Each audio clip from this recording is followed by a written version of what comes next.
എത്തിച്ചേരാനും ജീവിത ദുഃഖങ്ങളിൽ നിന്ന് ആശ്വാസത്തിന്റെ പച്ചത്തുരുത്ത് തേടാനും മനുഷ്യനെ സന്തോഷിപ്പിക്കാനും സാന്ത്വനിപ്പിക്കാനും മനസംഘർഷങ്ങളിൽ നിന്നും മുക്തി നേടാനും അജ്ഞതയെന്ന അപമാനത്തെ മറക്കാനും വായന എന്നത് അനിവാര്യവും അത്യന്താപേക്ഷിതവുമാണ്. ഭക്ഷണപാനീയങ്ങൾ ശരീരത്തിന്റെ വിശപ്പും ദാഹവും അകറ്റാനും വസ്ത്രം നഗ്നത മറക്കാനും അനിവാര്യമായതുപോലെ മനസ്സിന്റെ പോഷണത്തിന് വായന അത്യാവശ്യമാണ്. ലോകത്തെക്കുറിച്ചുള്ള അറിവ് വർദ്ധിപ്പിക്കാനും പദപ്രയോഗങ്ങളും ഭാഷാ ശൈലികളും മെച്ചപ്പെടുത്താനും കഥകളും ആശയങ്ങളും വിശകലനം ചെയ്യുന്നതിലൂടെ നമ്മുടെ ചിന്താശക്തിയെ വർദ്ധിപ്പിക്കാനും മഗതയെ മെച്ചപ്പെടുത്താനും വായന സഹായിക്കുന്നു. ജീവിതത്തെക്കുറിച്ചുള്ള നമ്മുടെ പല കാഴ്ചപ്പാടുകൾ മാറ്റുന്നതിനും വായന നല്ലൊരു മരുന്നാണ്.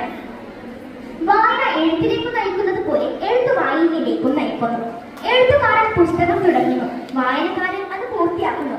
ഭാഷ, ഭാവന, ശൈലി, പ്രയോഗങ്ങൾ തുടങ്ങിയ മൂല്യങ്ങളെല്ലാം വായനയിലൂടെ ആർജിച്ചെടുത്ത ശേഷമാണ് എഴുത്തുകാരൻ ജനിക്കുന്നത്.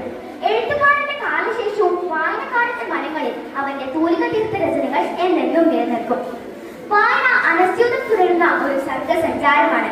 അത് മെലിഞ്ഞും തെളിഞ്ഞും ഗമിച്ചുകൊണ്ടിരിക്കുന്നു. മാനവരാജ്യം നിലനിൽക്കുവോളം വായന സജീവമാകണം. കാരണം വായന മനുഷ്യന്റെ സാംസ്കാരിക പ്രവർത്തനമാണ്. അടിമത്വം അരങ്ങുവാണിരുന്ന അമേരിക്കൻ മണ്ണിൽ വ്യക്തി സ്വാതന്ത്ര്യത്തിന്റെ വെട്ടിക്കൊടി പാറിച്ച എബ്രഹാം ലിങ്കന്റെ വിജയത്തിനു പിന്നിലും വായനയുടെ അണയാവിളം ഉണ്ടായിരുന്നു എന്നത് സത്യമാണ്. വായിച്ചു വളരുക, ചിന്തിച്ച് വിവേകം നേടുക എന്ന് പറഞ്ഞ P.N. പണിക്കരാണ് കേരള ഗ്രന്ഥശാല പ്രസ്ഥാനത്തിന്റെ പിതാവ്. സനാതനധർമ്മം എന്ന പേരിൽ വായനശാല സ്ഥാപിച്ച P.N. പണിക്കരുടെ ചരമദിനമായ ജൂൺ 19 കേരളത്തിലുടനീളം വായനാ ദിനമായി ആചരിക്കുന്നത്. എനിക്ക് പണം കിട്ടിയാൽ ഞാൻ ആദ്യം വാങ്ങുക പുസ്തകങ്ങളാണെന്നാണ് ഇറാസ്മസ് അഭിപ്രായപ്പെട്ടത്. വിശക്കുന്ന മനുഷ്യ, നീ പുസ്തകം കയ്യിലെടുത്തോളൂ എന്നാണ് ജോർജ് ബെർണാഡ് ആഹ്വാനം ചെയ്തത്. വായന വാസനയ്ക്ക് വളം എന്ന് പറഞ്ഞ കുഞ്ഞുണ്ണി മാഷ് വായനയെ 4 ആയി വിഭജിച്ചിരിക്കുന്നു. അവ പഠിക്കാൻ വേണ്ടിയുള്ള വായന, രസിക്കാൻ വേണ്ടിയുള്ള വായന, വിഷയം എന്താണെന്ന് അറിയാൻ വേണ്ടിയുള്ള വായന, നന്നോ നന്നല്ലേ എന്നറിയാൻ വേണ്ടിയുള്ള വായന എന്നിവയാണ്. വളരെ വായിക്കലല്ല, വഴിയെ വായിക്കലാണ് വേണ്ടത്. അതായത് വായിച്ച് തള്ളുകയല്ല, വായിച്ചു കൊള്ളുകയാണ് വേണ്ടത്. ഡിജിറ്റൽ വായനയുടെ വരവോടെ വായനയുടെ സ്ഥാനം മാറിയിരിക്കുന്നു. ഡിജിറ്റൽ ലോകമായതുകൊണ്ട് തന്നെ ഇഷ്ടമുള്ള പുസ്തകങ്ങൾ ഉടനടി കൈകളിൽ എത്തുകയും ഇഷ്ടമുള്ളവ തിരഞ്ഞെടുത്ത് വായിക്കാനുള്ള സ്വാതന്ത്ര്യം വർദ്ധിക്കുകയും ചെയ്തു. എന്നാൽ ഈ ഡിജിറ്റൽ വായനയ്ക്ക് പോരായ്മകൾ ഏറെയുണ്ട്. പുസ്തകം കയ്യിൽ പിടിച്ചു വായിക്കുമ്പോൾ കയ്യും മനസ്സും ഭാവനയുടെ ഭാഗമാകുന്നു. എന്നാൽ ഈ ഡിജിറ്റൽ വായനയ്ക്ക് അത്തരമൊരു അനുഭവം നൽകാൻ സാധിക്കില്ല.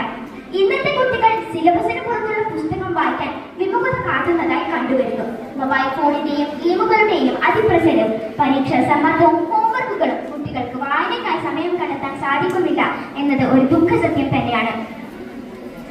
പുസ്തക വായന ദൈനംദിന ജീവിതത്തിന്റെ ഭാഗമാക്കാത്ത ഒരു വിദ്യാർത്ഥി കേവലം കൂപമണ്ഡൂപമായി കിണറ്റിലെ തവളയെ പോലെ പുറന്തള്ളപ്പെടുകയും ചെയ്യൂ എന്നതിൽ സംശയമില്ല.